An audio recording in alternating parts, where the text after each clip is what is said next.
Oh, lalu dia copot dari ikatan itu, lalu dia memberikan kepada saya satu Bible, Alkitab dia berikan kepada saya. Lalu dia turun, kami berpisah. Sejak dari peristiwa itu saya tidak lagi ketemu dengan beliau. Saya tidak tahu namanya siapa, dari gereja mana, organisasi apa, saya nggak tahu. Akhirnya saya bawa Alkitab itu pulang ke rumah. Nah lalu beberapa 2 minggu sesudah saya Alkitab itu ada di rumah, saya ingin mempelajari ini Alkitab. Apa isinya kitabnya orang Kristen? Sesudah sholat isya saya deret ada Al-Quran saya, ada hadis Nabi beberapa hadis, lalu ada Alkitab yang belum pernah saya baca. Kalau Al-Quran saya sudah hatam, karena pada waktu saya disunat saya harus hatam Al-Quran. Lalu kalau Al-Quran dibuka dari belakang ke depan, dibaca dari kanan ke kiri karena huruf Arab. Nah Alkitab ini apakah dibuka dari belakang ke depan, dibaca dari kanan ke kiri, saya nggak tahu. Akhirnya setelah itu saya berdoa, saya membuka ini Bible dengan kalimat Bismillahirrahmanirrahim.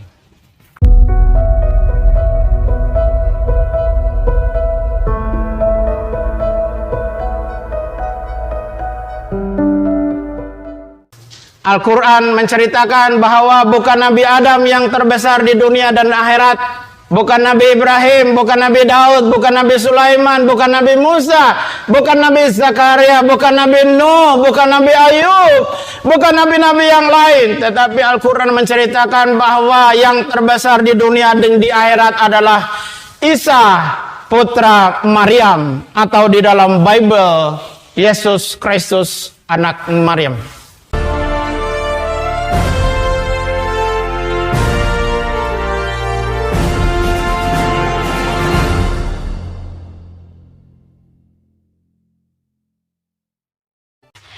Salam, haleluya. Saya hambanya Burhanuddin Haji Usman. Lahir dari keluarga non Kristen dan tidak ada leluhur saya menjadi orang Kristen. Ayah dan ibu saya Muslim dan beliau adalah haji. Ketua Partai Persatuan Pembangunan sejak dari zamannya Naro, Haji Naro.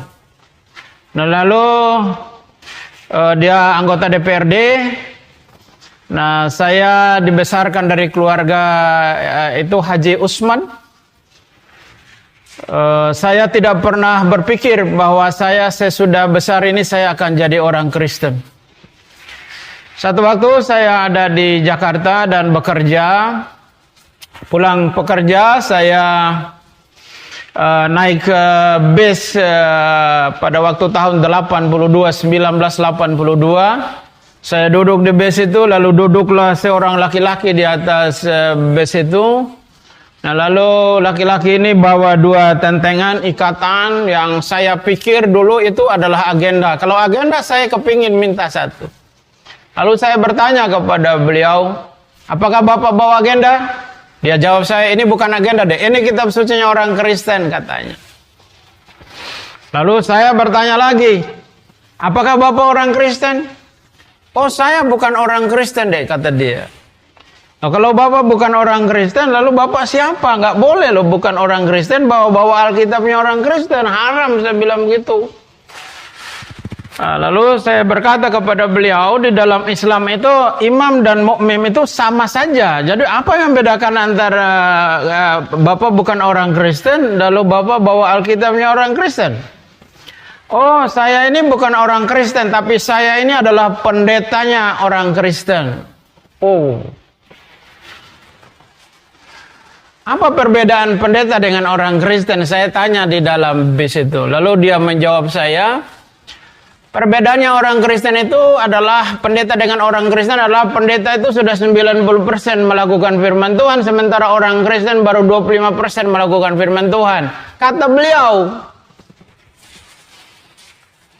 Tapi apa yang beliau katakan sesudah saya jadi pendeta benar juga, saudara. Bukan berarti bahwa semua pendeta sudah melakukan firman Tuhan 90 bahkan 100%. Kalau ada pendeta, ada orang Kristen, ada aktivis gereja yang mengatakan bahwa dia sudah melakukan firman Tuhan 90 bahkan 100%. Orang itu sudah tidak ada di bumi. Dia sudah diangkat karena dia orang sempurna. Kita semua, pendeta, penginjil, hamba Tuhan, orang Kristen, tidak ada yang sempurna. Kita semua setiap hari disempurnakan oleh pengorbanan Yesus Kristus. Jadi dengan bahasa saya, kalau ada orang Kristen yang jatuh dalam dosa, jangan ditinggalkan, jangan dibuang, jangan dijauhi. Tarik mereka kembali kepada jalan Tuhan. Kalau ada orang-orang yang jauh dari Tuhan, jangan tinggalkan mereka, tarik mereka, biarkanlah mereka, yakinkan mereka bahwa mereka tetap berdiri tegak di sebelahmu. Karena untuk itulah engkau hidup, bukan hanya untuk dirimu, tetapi juga untuk orang lain. Jadi akhirnya dari pembicaraan itu, lalu dia bertanya kepada saya, "Adek, agamanya apa?" Saya bilang, "Saya Muslim." Oh, lalu dia copot dari ikatan itu, lalu dia memberikan kepada saya satu Bible, Alkitab, dia berikan kepada saya. Lalu dia turun, kami berpisah. Sejak dari peristiwa itu saya tidak lagi ketemu dengan beliau. Saya tidak tahu namanya siapa, dari gereja mana, organisasi apa, saya nggak tahu. Akhirnya saya bawa Alkitab itu pulang ke rumah. Nah, lalu beberapa 2 minggu sesudah saya Alkitab itu ada di rumah, saya ingin mempelajari ini Alkitab. Apa isinya kitabnya orang Kristen? Sesudah sholat isya, saya deret ada Al-Quran saya, ada hadis Nabi beberapa hadis, lalu ada Alkitab yang belum pernah saya baca. Kalau Al-Quran saya sudah hatam, karena pada waktu saya disunat, saya harus hatam Al-Quran. Lalu kalau Al-Quran dibuka dari belakang ke depan, dibaca dari kanan ke kiri karena huruf Arab. Nah, Alkitab ini apakah dibuka dari belakang ke depan, dibaca dari kanan ke kiri, saya nggak tahu. Akhirnya setelah itu saya berdoa, saya membuka ini Bible dengan kalimat Bismillahirrahmanirrahim. Saya buka ini Bible dan saya kaget, saya menemukan satu kalimat yang paling depan itu ada kalimat kejadian. Besar sekali saudara, kejadian. Pada waktu saya membaca kata kejadian itu, betapa kagetnya saya, lalu saya berpikir, berkata dalam hati saya, ini ada kejadian apa ini gitu. Akhirnya karena saya baca itu satu malam, satu pasal itu, saya benar-benar pada waktu saya baca kitab kejadian itu, saya benar-benar menemukan sebuah pengetahuan yang baru. Kenapa saya menemukan sebuah pengetahuan yang baru? Karena agama saya Islam tidak menceritakan bahwa Tuhan hari pertama Tuhan menciptakan apa, hari kedua apa, hari ketiga apa, hari keempat apa, hari yang kelima apa, itu enggak ada. Tuhan menciptakan manusia hari yang ke-6 dan 6 masa Tuhan menciptakan alam semesta. Demikian kata Al-Quran. Tapi begitu saya baca Bible, saya mendapatkan pengetahuan yang baru. Jadi saya tahu dari Bible bahwa Tuhan menciptakan hari pertama ini, hari kedua ini, hari ketiga ini, hari keempat ini, hari yang kelima ini. Lalu saya berpikir, sesudah saya membaca, berpikirlah saya, rupa-rupanya kitab ini bagus. Kenapa bagus? Karena memberi pengetahuan. Karena memberi pengetahuan, akhirnya saya baca setiap malam, lupa mengaji saking enaknya ini baca Alkitab. Saya tidak pernah ngantuk kalau baca Bible. Heran orang Kristen banyak ngantuk kalau baca Alkitab. Yang merasa diri, jangan tersinggung, jangan marah, tapi harus bertobat. Saya sampai ngototnya saya baca Alkitab ini, saudara. Alkitab ini saya ini sudah tidak ada bentuknya. Sudah seperti ini kitab Mazmur. Ini lagi, ada lagi kitab Yehezkiel, kitab Ratapan, sudah seperti ini, saudara. Jadi saya baca setiap malam ini Bible karena memberikan pengetahuan. Saya baca terus, ketemu dengan hambanya Nabi Nuh. 40 hari 40 malam datangnya hujan, badai, dan banjir, manusia dan binatang mati. Sama kisahnya. Lalu saya ketemu dengan kisah Nabi Ibrahim, atau di dalam Bible ini Abraham. Dan Abraham mempersembahkan, dalam Bible ini Abraham mempersembahkan anaknya Ishak. Sementara di dalam Al-Quran tidak dijelaskan bahwa Tuhan Abraham atau Nabi Ibrahim mempersembahkan anaknya, tetapi disebut anaknya yang tunggal. Saat itulah saya berpikir, kok berbeda ini yang dikorbankan. Satu tidak dijelaskan, yang Bible dijelaskan. Anakmu yang tunggal yang bernama Ishak. Memang di dalam kitab Kejadian pasalnya yang ke-22, ayatnya yang kedua dijelaskan di sana bahwa firman-Nya, ambillah anakmu yang tunggal itu yang engkau kasih ini, yakni Ishak. Memang secara terang-terangan bahwa yang dikorbankan itu adalah Ishak. Tapi saya berpikir dua agama ini salah. Kalau salah yang dikorbankannya berarti ada satu yang benar. Mana yang benar itu saya cari. Saya tidak mencari guru ngaji untuk menanyakan kasus ini. Saya juga tidak mencari pendeta atau orang Kristen untuk menanyakan mana yang benar di antara dua cerita ini. Lalu saya berdoa kepada Tuhan, Tuhan berikan kepada hikmat mana yang benar di antara dua kitab suci ini dan mana yang benar di antara dua agama ini, karena ini adalah dasar. Kalau dasar, fondasi rumah yang kita bangun dasarnya salah, ke atasnya pasti salah. Kalau dasar iman itu salah, ke atasnya juga pasti salah. Saya baca terus. Saya tidak meminta petunjuk siapapun. Saya baca. Saya tidak pernah membaca Bible ini secara acak. Saya baca secara berseri.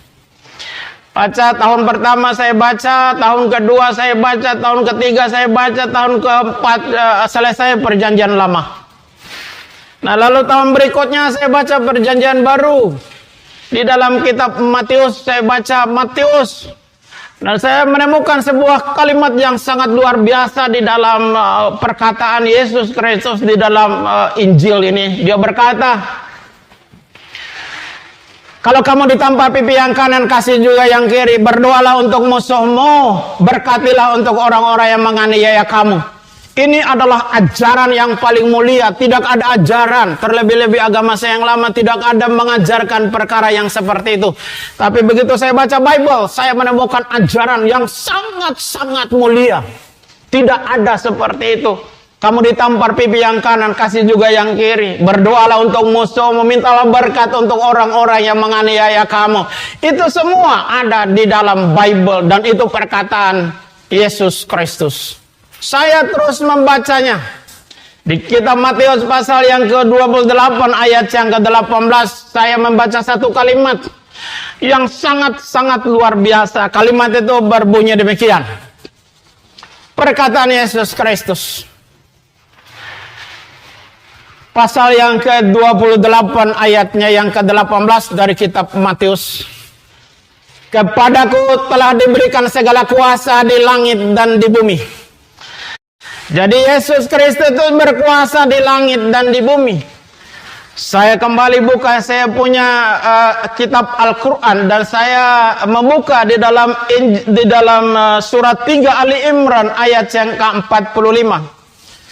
Allah Subhanahu wa Ta'ala berfirman kepada hambanya Nabi Muhammad.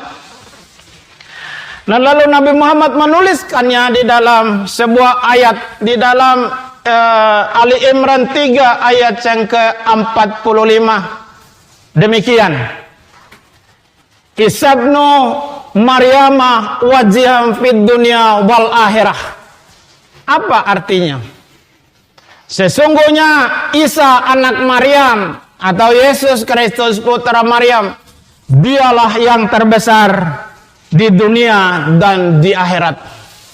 Saya menggabungkan antara surat Ali Imran 3:45 dengan Matius pasal yang ke-28 ayat yang ke-18. Matching, cocok. Satu nama yang disebutkan oleh dua kitab ini.